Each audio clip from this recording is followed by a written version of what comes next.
Welcome back muli mga kaibigan sa bagong muling mga balita na ating mapapakinggan at mapapanood dito sa channel ng Bayan, ang Bayang Pinas. Dito, ating matutunghayan ang mga bagay na nangyayari sa ating bansa, partikular na umano sa loob na mismo ng gobyerno at lalong-lalo na dito sa kasalukuyang administrasyon.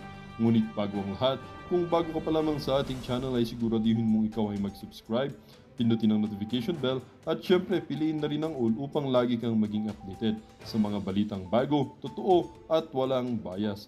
Syempre mga kaibigan at kung mga ating mga solid viewers naman dyan ay maraming salamat naman po sa inyong walang sawang pagsuporta. At huwag din pong kalimutang magpakita ng suporta sa ating channel sa pamamagitan ng pag-like at pag-share sa ating mga videos. At syempre mga kaibigan, kung meron ka naman pong hinaing at opinyon, ang ating comment section ay bukas para sa inyong mga opinyon at mga hinaing at kung ano po ang nais nyong sabihin sa ating mga gobyerno upang mabasa na ito. Heto na nga mga kaibigan, atin nang panoorin at pakinggan ang balitang ito.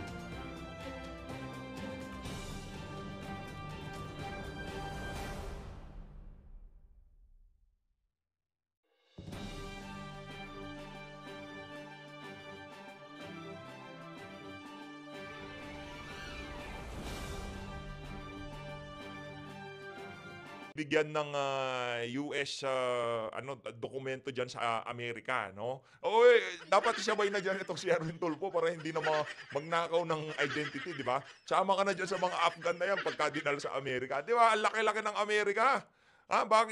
Bakit pa nila kailangang iproseso sa Pilipinas gayong tayong magpapakain, hindi pa natin alam kung anong klaseng mga tao yung dami na nga mga masasamang loob sa Pilipinas. Kung sakali ayaw natin maging judgmental dahil galing sa Middle East yung mga yan. Pero tayo ay nababahala sa pagpasok ng mga ano na yan kasi mga ano yan mga tumulong sa Amerika diyan sa Afghanistan, kaya malamang sa malamang nasa intelligence yung mga yan, naging tauhan ng Amerika yan sa Afghan. Kaya yung kung ang AFP natin okay sa ginawa ng Marcos administration na yan, wala na talaga ata tayong ibang matatakbuhan ngayong mga panahon na to. Talagang kawawa ang sambayan ng Pilipino sa mga nangyayari ngayon sa ating bansa. Rekta tayo, pero bago yan, number 57 sa balota, Philip Salvador, wag niyo kalimutan. Dito tayo biglang nalungkot kanina. Sobrang lungkot na lungkot tayo mga kababayan. Utang tayo ng utang, pero wala naman tayong resultang nakikita sa administrasyon na to. Ganito nangyayari dito. Uutang itong mga walang yang politiko na to at ang magbabayad tayo. Anong paggagamitan ng pinagkautangan? Pamimigay bilang ayuda. Di ba ang sakit mga kababayan? Utang tayo ng utang. Ito mga kababayan, na national government debt raises to another record high of 16.9 trillion pesos as of end November. The Marcos administration adds 70.70 billion in obligation from 16.2 trillion as of end of October. Naku, kawawa talaga mga Pilipino dito sa administrasyon na to. Ito nakakabahala dito mga kababayan. Utang tayo ng utang pero wala tayong nakikitang resulta. Sino ba magbabayad dyan sa utang na yan? Tayo ang magbabayad niyan. Yung mga anak natin. Yung mga anak ng mga anak natin. Pinaplano pa lang natin si Junior. May utang na si Junior, hindi pa lumalabas. Anak ng tokwa. Diba? Kaya yung mga nangingibang bansa, yung mga nagmamigrate, naiintindihan natin. Naiintindihan na natin sila. Kasi wala tayong nakikitang malasakit dito sa gobyerno na to. Sa totoo lang mga kababayan, nakakalungkot man isipin na yung mga kababayan natin na nangingibang bansa at pinipili ng manirahan sa ibang bansa, hindi natin sila masisi at masabi na hindi nyo na ba mahal ang Pilipinas. Hindi Tingnan nyo naman yan, utang ng utang tong buwisit na administrasyon na to pero wala tayong nakikitang progreso. Nakikita lang ho natin, tumataas ang mga pangunahing bilihin, yumayaman ang mga politiko. Yun ho ang resultang nakikita natin. Pag nakikita ho natin itong balita na to, tumitindig ang balahibo natin eh. Dito mga kababayan, number 52 sa balota, Pastor Apollo Kibuloy, huwag niyong kalimutan. At number 55 naman ho, yang si Atty. Vic Rodriguez. At ang susunod naman ho dyan mga kababayan, siyempre itong si Congressman Rodante Marcoleta. Number 38 sa balota, ilista niyo ho yan sa bagay. Kung lagi ho kayo nanonood dito kay PH Update, naku, matatandaan nyo yan dahil talaga namang i-memorize ho natin yan. Meron pa ho tayong 2 kandidato. Speaking of 10, number 10 ho, itong si Atty. Jimmy Bondoc. 10 pa lang ho ang ating kandidato dito sa slides na to, kulang pa ho ng 2. Siyempre, hindi naman ho tayo magmamagaling dito at kung sino-sino yung paglalagay natin yan. Hintayin ho natin ang ating supremo, ang ating pinuno na si dating Pangulong Rodrigo Duterte, kung sino ang idadagdag niyang pang 11 at pang 12 na senatorial candidate. Ito na ho, dito tayo kay Butchokoy. Dito kay Lucas Bersamin, naging Chief Justice. Di ho natin malaman kung saan napunta ang utak nitong mama na to. Pakinggan ho natin ang kanyang mabanat.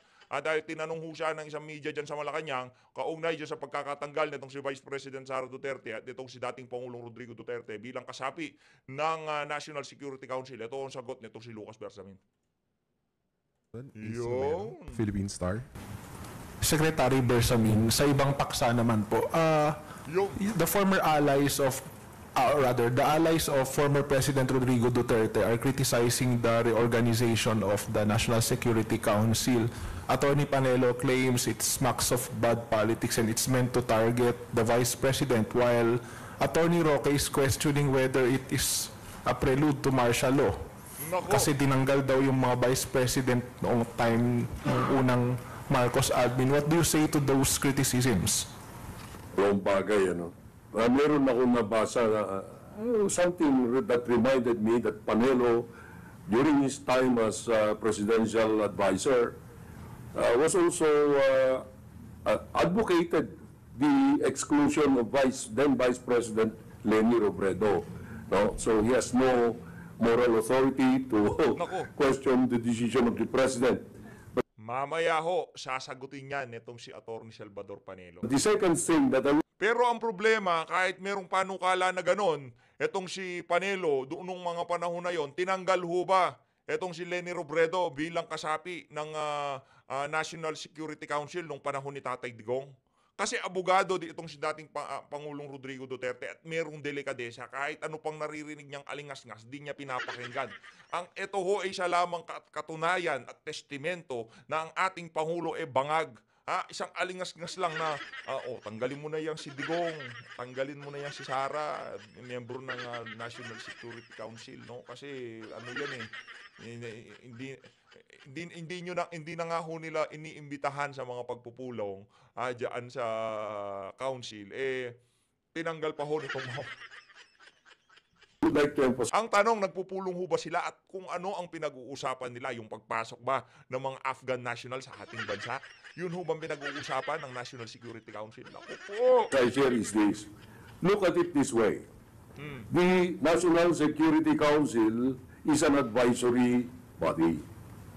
And this is an advisory body in relation to the President as the Commander-in-Chief. So the President has the right as well as the responsibility of seeing to it that whoever advises him is within his fullest trust and confidence. Now, I'm not saying that the Vice President has already does not anymore deserve to be trusted, but I'm just saying that with the recent developments, it is not going to be good advice or good action on the part of the President to still have her on board. Now, anyway, the President has the absolute power, the power of absolute reorganization, meaning he can choose the people he listens to or he would listen to. So if the National Security Council is supposed to be including members who are trusted by the President, then let it be understood in that light. Wala kaming personalan, but wala daw personalan. Tanga ka ba, Lucas Bersamin? Walang personalan. Nakikita mo ba yung ginagawa kay Vice President Sara Duterte? Ang kapal ng mukha talaga nitong si Butchikik.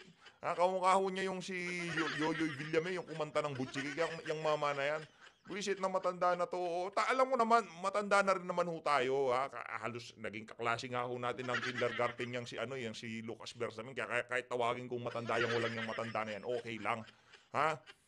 Nakita mo naman yung pandudurog na ginagawa kay VP Sara, tapos sasabihin mo ngayon na walang personalan. Tanga ka ba? My statement before was the Vice President has ceased to be relevant. Iiyak na naman tong mga to. No? Pagka naliligaw sila doon sa mga video na pinag-uusapan yung mga katangahan nila, nag-iiyakan sila. Kung alam lang yung address natin ng mga yan, naku, pinapuntahan na tayo. As far as the responsibilities of that membership in the National Security Council is concerned.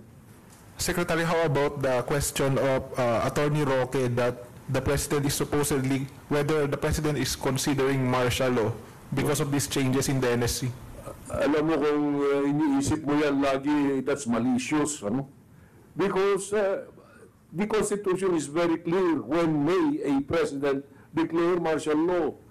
I don't think it is in the mind of the President right now. What he has in mind is the... Ang nasa utak lang ho ngayon ng Pangulo, paano siya makakascore ng pulburon. Yun ang katotohanan doon, Lucas Bersamin. Paano siya makakasinghot ng pulburon. Sakit nun, lalo na pag kami pinipig. Naku, babara yun dun sa mga buhok niya. Ano ba nasa utak ng Pangulo ngayong mga panahon na to? Paano makascore ng pulburon? Yun lang ho. O bakit hindi siya inimbitahan nitong si Trump sa kanyang inauguration? Kasi alam mo niya, bangag yan eh. Alam mo niya, intelligence talagang matindi yan. Talagang nga bang nagpupulburo niyang presidente ng Pilipinas? Naku, yari, hindi. Galit sa mga adik yun. Economic prosperity of the country, the health and welfare of the people, especially those of the lower classes, and the prioritization of his legacy projects, no? Ngayon ko lang ho na pagtanto na hindi pala porket naging dating Chief Justice kayo, talagang i-uphold nyo na yung batas. Pagka pala hinarapan kayo ng isang maimpluwensyahan na posisyon na pagka ilinapit kayo dito kay Butod, kahit ano pang napag-aralan nyo, kahit na baliko na ang katwiran, ipagtatanggol nyo pa, dahil kayo nga naman, wala na, naging bulag pipit bingi na kayo, kagaya nitong si Lucas Bersamin. The President accepts that as the number one concern. It's not about martial law, it's not about extending himself in power. No, he has no thinking about that. So anong sasabihin mo pagka nagdeklara siya ng martial law? Anong gagawin mo? Anong gusto mong itawag namin sa'yo? Lucas Bersamin sinungaling, gano'n? He does not even think in those terms. Malicious talaga si Mr. Harry Roque. Salamat. Talaga, dito sa napakaikling pag-uusap ho natin na to, binira niya ho, Harry Roque, itong si Atty. Salvador Panelo, at ngayon naman, siyempre, alangan naman ho hindi nating papalagin, hindi ho nating pasagutin. Itong si Atty. Salvador Panelo, dyan sa mga patutsyada na yan, nitong si Lucas Bersamin. Ready ka na, Lucas? Ito na. Pakinggan mo ang sagot nitong si dating Presidential Legal Counsel Salvador Panelo. Analyst daw siya. Analyst pero walang tangalatapong anti-Duterte. Sabi niya, deja vu yung ginawa dyan sa VP Sara. Kasi itong si VP Leni nung panahon, tinanggal din sa Security Council. Mali! Yan ang problema rito sa mga nag-a-analyze na ito. Hindi sila nag-aaral. Si VP Robredo Leni ay umattend, imbitado, sumama sa National Security Council. The only one, ang pagkakalam ko, yun lang ang first time na nagkaroon ng National Security Council sa panahon ni Presidente Duterte. At kasama siya. At meron pa akong picture. Kasama siya at saka yung 4 na presidente. Kaya hindi totoo yung sinasabi ng analyst ng Bibini. Hindi totoo na tinanggal ni dating Pangulong Duterte si VP Robredo sa NSC. Yan ang malinaw. Hindi totoo yun. At saka yung sinasabing tinanggal siya sa kabinete. Hindi rin totoo yun. Actually, ano mo, nangyari doon, itong si VP Lenny kasi, di ba, imbitahan, ginawa kahit nakalaban. Ang naging problema niya lang, kahit nasa labas na siya, binabanatan niya pa ng binabanatan, miyembro ka ng kabinete. Hindi ba embarrassing yun? Bumibira ka sa labas, tapos papasok ka sa meeting ng kabinete, medyo nakakaya sa party nga. Kami, dahil kami mga magagalang ng mga miyembro ng kabinete, hindi lang kami umimik. Pero para to avoid that embarrassment, baka kung ano pang tansyaw ang matanggap niya, sinabihan na lang siya ni Presidente, huwag na lang humatin kasi mukhang mahalay sa party mo dahil binibira mo. Pagkatapos sa atin ka, mamaya dyan, mabanatan ka ng mga miyembro ng kabinete. Yun ang katotohanan ng pangyayari. Kaya tingnan mo si... Maliwanag pa ho sa sikat ng araw ang kaibahan ni Vice President Sara Duterte at dito kay Marcos Jr. Si VP Sara ho, hindi niya binira etong si Marcos Jr. Kumbaga umabot na lang ho doon sa sukdulan, ika nga. Nung kung ano-anong kababuyan na yung ibinato kay VP Sara, doon pa lang ho siya sumagot. Pero noong mga ilang taon, 2 taon ho siyang binibira, di ho siya sumasagot. Di ho niya sinisiraan ng pamahalaan, ng administrasyon itong si Marcos Jr. Noong ano na lang ho talaga, naghalo ng balat sa tinalupan, doon ho nakarinig na ho sila ng hindi magagandang mga litanya dito kay VP Sara. At talagang pinapasalamatan ho natin ang ating napakagandang VP doon sa mga banat niya na yon dito sa administrasyon ni Marcos Jr. VP Inday nag-resign. Hindi na siya miyembro ng kabinete. Kaya kahit bumanat siya, okay lang. Di ba? O yun ang kaibahan ng VP Lenny. Oo. At saka maganda yung panahon ni dating Pangulong Duterte, attorney, dahil kahit binabanatan, walang ganitong experience si VP Robredo sa nangyari kay VP Sara. Tama ho ba? O tama, wala. Lahat ng mga critic doon, pinapabayaan niya lang. Bumanat na rin ang bumanat. Hindi nga siya nagdemanda pero dito sa panahon ng administrasyon, naku, kita mo ginawa sa KOJC, kita mo ginawa kay Pastor, nakakulong ngayon. Lahat talagang gusto pa i-impeach, gusto pa ipakulong si Presidente Duterte. Ibang klase. Ibang klase. Pero, attorney, dinedma ng Malacanang yung pahayag po ninyo, walang komento. Grabe, no? Anuin lang ho natin, yung ginawa ng administrasyon na to sa KOJC, talaga hong kasuklam-suklam. Nakita nyo kung paano nila binaboy ang karapatan ng mga kababayan nating miyembro ng KOJC. Paano binaboy ang karapatan ni Pastor Apollo Kibuloy. Kaya naman, pagka itong si Pastor Apollo Kibuloy naging senador yan, naku, marami ho talagang mga batas na ipapanukala yan na mapipigilan ng mangyari yung naranasan nila sa KOJC. Yun ang sigurado dyan. Dahil hindi lang naman ho ang KOJC makikinabang doon, pati yung mga iba pang mga religious group sa mga susunod na panahon. Kasi ngayong mga panahon na to, itong nangyayari ho ngayon dito sa INC, ano na ho yung panawagan, yung pagrespeto dati nitong mga politiko na to dito sa Iglesia ni Cristo, hindi ho natin nakikita. Dahil pagka panahon ho ng kampanya, kahit kurtesiyan man lamang, kahit kurtesiya, ang dating ho parang nanunuya pa ho ngayon itong administrasyon na to. At sinasabi nila dito sa INC na, okay, tuloy nyo yan, mag-rally kayo, walang problema sa amin yan. Sasabayan namin yan, palalabasin namin yung mga kaibigan ni Franz Castro at nitong si Brosas, di ba? Wala na ho silang respeto kasi nga naman, hindi na ho kailangan ni Tambaluslos at mga nakapaligid kay Tambaluslos ang INC sa susunod na eleksyon. Dahil ang plano ho talaga nila, mandaya. Yun mga kababayan, conspiracy theory o kung ano man gusto yung itawag dyan. Ano ba mga kababayan? Wala na ho silang pakialam kahit anong kababuyan na ang pinag-uusapan sa social media, kahit ano nang pagpinaggagawa nila sa pamahalaan, kahit anong pamimigay ng ayuda at kung ano-ano pang kalokohan, pangungutang ng trilyon-trilyon, pagpatong-patong ng utang. Wala ho silang pakialam kahit ang popularidad ng gobyerno lumagapak. Yung popularidad, trust rating, approval rating ng mga pinuno ng ating pamahalaan, itong si Marcos Jr., wala ho silang pakialam kahit na lumaga pa. Kasi ang plano ho nila mandaya sa 2025 midterm election, sa May election. Hinggil ko doon nga sa sinabi po ninyong dirty politics or ill-advised mula sa kanilang mga advisor kay Pangulong Marcos. Mahirap kasi sagutin mo eh. Kasi unang-una, yung paniwalag nila na yan ay discretion. Eh, agree naman ako doon. Tama ka, discretion. Yan ay karapatan niya. Agree pa rin ako doon. Pero yung sinasabi nila, kaya namin ni-reorganize yan, ang dami ng reorganization, di ba? Oo nga, marami, pero never na tinanggal ang presidente. Oh. Pero mahirap talaga. Sa susunod na ho natin na babanatan yung nakita nyo na yun, ha? Hindi, sinend lang sa akin itong si pambansang dalaga, na-curious tayo. Meron ho palang interview. Itong si Atty. Vic dito kay Ma'am Karen Davila. Ako, mabigat na naman dito. Pandiinan naman ho yun. Gawin ho natin ng reaction video bukas. Talagang ipagtanggol eh. Defenseless eh. Napakahirap ipagtanggol yung hindi totoo.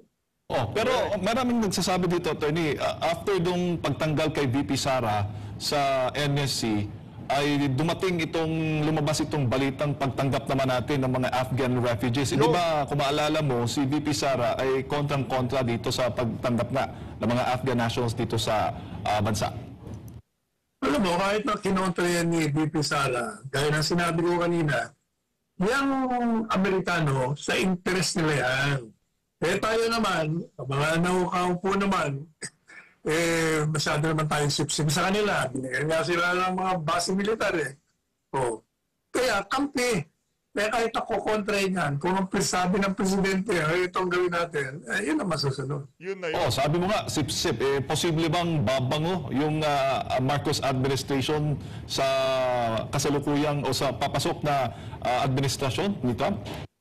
Babango lang yan kung sa palagay ng administrasyon ni Trump, yung mga gusto nila, itutuloy-tuloy na gagawin niya. Pag kumontra siya, hindi na siya mabago.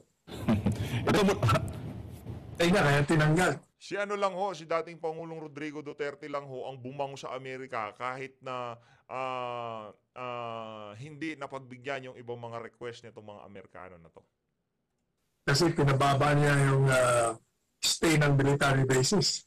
Actually, yun ang nag-trigger kung bakit siya tinanggal. Alright, mula naman kay Imelda Sangalang, Attorney, YouTube comment po.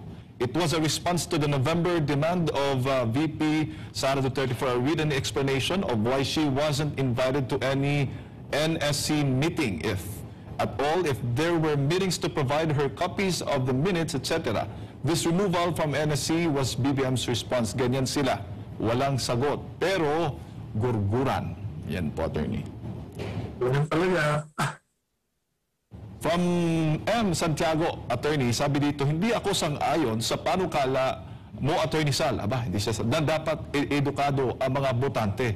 Una, kahit naman edukado ang isang botante, mas marami sa kanila ang nababayaran. Kung ayaw mong maniwala sa akin, subukan mong bumaba, sabi ni M. Santiago. Di ba? Sinagot ko rin kanina. Kaya ang tanong ko sa kanya, ikaw ba edukado? Kung edukado ka at nabayaran ka, tama yung sinasabi mo. Pero kung edukado ka at hindi ka nabayaran, mali ang sinasabi mo. Ikaw dapat ang maging barometro kung edukado ka. Medyo ho yun, medyo controversial ho yung na yun. Yung pananaw na yun itong si Atty. Salvador Panelo. Tayo ho isang ayon na pagka naging edukado ang mga botante, makakapaghalal tayo ng leader. Diba? Kaso nga ho mga kababayan, ang problema dito, dahil nga doon sa environment na ginawa mismo nitong mga politiko na to sa ating mga kababayan, minsan talaga kahit na merong pinag-aralan, dahil sa kahit na may pinag-aralan sila, wala ho silang makuhang trabaho. Wala ho silang magandang hanap buhay, ika nga. Kaya pagka merong eleksyon o kung ano pa man yan, minsan ho talaga kahit yung mga edukado, hindi ho natin masasabi. Siguro mga iilan at merong mga iilan na edukado na tumatanggap po talaga ng pera. Kumbaga, kapit patalim na sila. Wala nang prinsipyo. Pagka yung tiyan nila kumalam na. Ika nga yung sikmura nila gumalaw na, no? Ano ho yan? Ang atin lang ho naman dito, gusto ho natin maging marunong Kasi minsan kahit na hindi ka edukado, basta meron kang prinsipyo, mas maigi na ho yung may prinsipyo kaysa sa pagiging edukado. Kasi kahit ito sa mga politiko, tignan nyo ho mga kababayan, tignan nyo ho yung minsan yung mga politiko na hindi gaanong nag-aral, meron silang nalalaman, matalino sila pero hindi sila gaanong nakapagtapos, hindi kagaya nitong mga abogado, mga nagtapos sa ibang bansa, itong mga edukado kung tawagin. Pero kung atin titignan sa level ng pagtatrabaho, kung ipaghahambing natin itong dalawa na to, itong mga edukado, nasabing mga abogado at mahuhusay sa kanilang mga pag-aaral, kung ihahambing natin doon sa mga saktuhan lang, kagaya itong si Senator Robin Padilla at yung iba pa mga senador dyan, mas pipiliin pa ho natin yung mga saktuhan lang kasi meron ho silang prinsipyo. At yun naman ho ang wala dito sa mga, kung tawagin natin, edukado. Pwede rin ho natin i-apply yan doon sa mga butante. Yung mga politiko at butante, naku, makikita ho natin dyan. Diyan magre-reflect ang kung ano ang estado ngayon ng ating bansa. No? Sa mga butante at mga politiko. Kung gaano kataas ang level nitong mga politiko na to, kung gaano kababa ang level ng mga politiko na to, ganun din ho ang ating mga butante. Kasi wala naman ho tayong pagpipilian eh. Binibigyan ho tayo ng peking pag-asa nitong sistema na to. Pagka binigay nila itong mga set of senators na to, naka-nostra na kahit ano pang gawin ng sambayan ng Pilipino, sila pa rin ang uupo sa Senado. Kaya ngayon pa lang, pinipilit ho nating i-kampanya itong mga kandidato ni Tatay Digong dahil naniniwala ho tayo sa mga yan. Kahit na hindi sila edukado, abogado, kagaya ng mga nakalukluk ngayon sa pamahalaan, ang mga yan merong prinsipyo. Kayo mga kababayan, napakagandang pag-usapan yung ano na yan, yung ano ho bang magiging solusyon para sa ating problemang kinahaharap ngayong mga panahon na to. Kailangan ba ng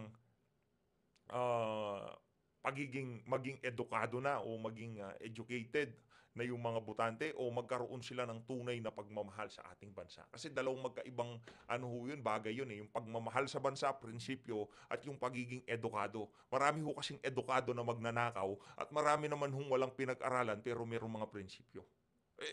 Ilatag nyo na lang ho yung mga komento nyo dyan sa baba at subukan ho natin kwentuhan dyan sa comment section. Game, comment na ho kayo. Alright, wala naman kay Love Game ng YouTube comment po.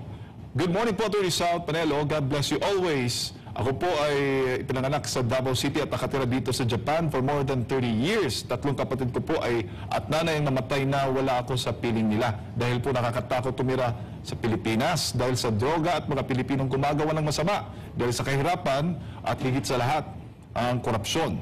Ngayon po nananawagan ako sa mga Pilipino na maawa naman kayo sa ating bansa at kapwa Pilipino. Sana po pumili kayo ng mapagkakatiwalaang kandidato para sa ating lahat. Duterte ang pag-asa ng ating bansa. Maraming salamat po. Nagtataka naman ako sa kanya. Sabi niya, 30 years sa Japan. Hindi siya makauwi ngayon. Ba't di ka umuwi ng 6 na taon ni Presidente Duterte na maayos ang takbo ng pamahalaan at dinismantle niya yung mga droga? Oo nga. Mula naman kay Carlo Loreto, tanong ko po, kung mawala ang Vice President, pwede bang maging VP ang Executive Secretary? Kung may ganitong posibilidad, kung lang ang dating Associate Justice din kaya ang may kinalaman sa mga hakbang para ipa-eject si VP Inday, attorney? Pag mawala ang VP, ang Presidente, inonominate niya yung sino man ang gusto niya sa mga miyembro ng Senado o Kongreso. Yun ang regla. Yun ang sinasabi na sa legal. Ayan. Pero legally speaking, legal naman yung pagtanggal ng Pangulo. Tama, attorney? Ng Vice Presidente, you mean? Yes, sir. Pag-reorganize. Sabi ko nga sa mga pahayag ko wala yung pinag-uusapan yung legality. Talagang legal yun. Pero ang pinupunta natin, ang rason nyo, reorganization lang naman niya. Pero ang daming reorganization na tinukoy nyo, never naman tinanggal ang Vice Presidente. Pangalawa, sabi nung Executive Secretary, walang galing na sa'yo. Sabi mo, hindi na relevant. Ito na ho. Hindi magiging relevant. He is the second highest official of the land. Anytime, if anything happens to this president, she succeeds to the presidency. At kailangan, alam niya kung anong plano sa seguridad. Kailangan nandun siya. Correct. Hindi pa pwedeng hindi. Ano na ho ito? Kumbaga, sagutan na ho ito no? Si dating executive, etong si Lucas Bersamin at itong si Atty. Salvador. Yung presidente kami, hindi mo alam kung ano ang naging plano ng National Security Council dahil wala ka. Kailangan ng insights ng Vice Presidente, ng mga living presidents, kailangan ng wisdom. Kasi Jen, itong mga tao nito, may karanasan sa seguridad. Si Inday Sara, di ba, laki ng karanasan niya, si Alcalde. Di ba, nung siya Department of Education, pinasukan niya rin ng confidential funds niya para mapangalagaan niya yung mga estudyante. Yun naman tatlong living presidents. Dati na silang nandun. Alam nila.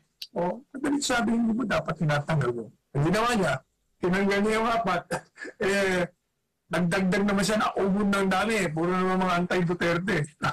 Pati yung mga chairman ng mga komite, kung ano-ano lahat, sinama nila. Oo nga, attorney, yung mga maraming nalulungkot dahil nga itong mga Duterte kilala sa paglaban sa insurhensya. Sila yung mga leader na narinig, na panood, nakita, nasaksihan ng mga kababayan natin na talagang sumuong, kahit na delikado, talagang kinalaban itong mga teroristang grupo para pigilan silang mamayani dito sa bansa. Alam mo, dahil ang sinabi mo, kasi sinasabi nila, kalaban kalaban, pinagbantaan pa, walang panta. Kahit na magkalaban sila ngayon sa politika, dati naman sila magkasintahan sila sa politika, di ba? Kahit na nabago na ang kanilang relasyon, ang pinag-uusapan ay seguridad ng bansa. Kaya lahat ng Pilipino ay dapat magkaisa. The national security concern must go beyond political differences, ideologies. Kailangan yung seguridad ng bansa magkakaisa lahat ng Pilipino ay magkakalaban sa politika. Oo, kasi anong sasabihin ng kalaban, attorney? Tingnan mo, nagkakagulo na sila, naghahati-hatian na sila, hindi na nagkakaisa. Sila yung matutuwa nito sa nangyayari ngayong sitwasyon sa kasalukuyang administrasyon. Hindi lang yun, Dwayne. Alam mo, pag nag-aaway-aaway kayo, kayong mga matataas sa pinuno, kayo ang magiging, yung the fact of your conflict becomes a threat to national security kasi gagamitin laban sa inyan at sa bansa, sa gobyernong pinamamahalaan. Mula naman kay Romano Marcelino, attorney, good AM, attorney Sal, sana sumunod si BBM daw sa pag-resign ni Justice Trudeau. Watching from Saskatoon, Canada. Itanong natin sa kanya.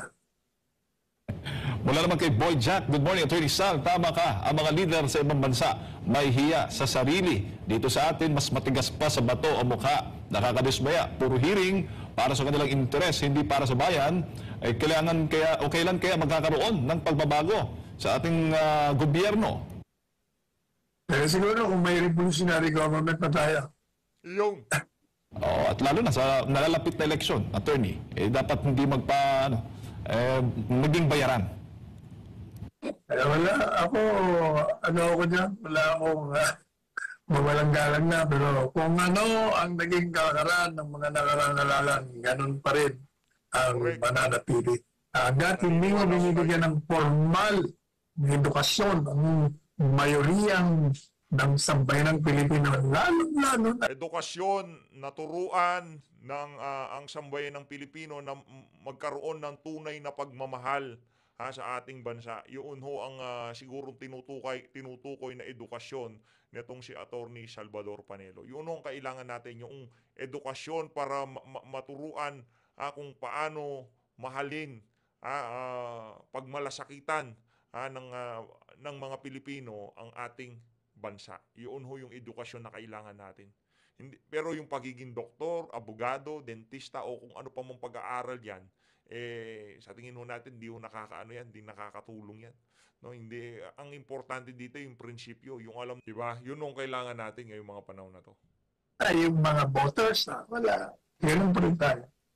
Masaklap yan, Atty. Kung magtutuloy-tuloy din yung mataas na presyo ng mga bilihin, dahil yan po ay may kaugnayan sa tanong o sa komento ni Season TV. Sabi niya, good morning, Atty. Sal. Kailan kaya magmumura ang presyo ng bilihin sa ating bansa? Puro negosyante ang kumikita. Sana magkaroon